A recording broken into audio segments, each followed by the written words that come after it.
ভাগ্নির বিয়ের দিন গায়ে হলুদ পর্ব মিটে যেতেই সবাই দুপুরের খাবারের জন্য বসে পড়লাম টেবিলে।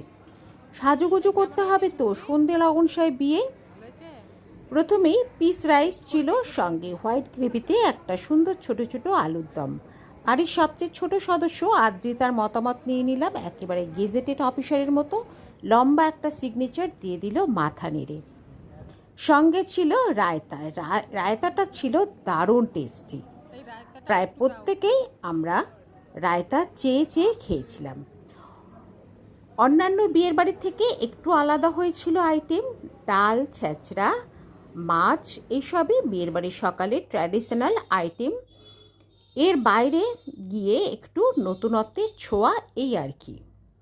পরবর্তী আইটেম ছিল কাতলা কালিয়া, একেবারে সফট ঘন গ্রেভিতে মাছটা রান্না করেছিল। দারুণ খেতে হয়েছিল মাছটা, ছোটরাও মাছটা চেটে পুটে খেয়েছিল।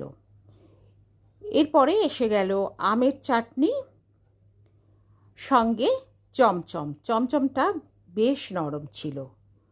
বিয়ের বাড়ির সকালের আয়োজন বেশ ভালো হয়েছিল, সকলেই খেয়ে বাহ বাহ করেছে।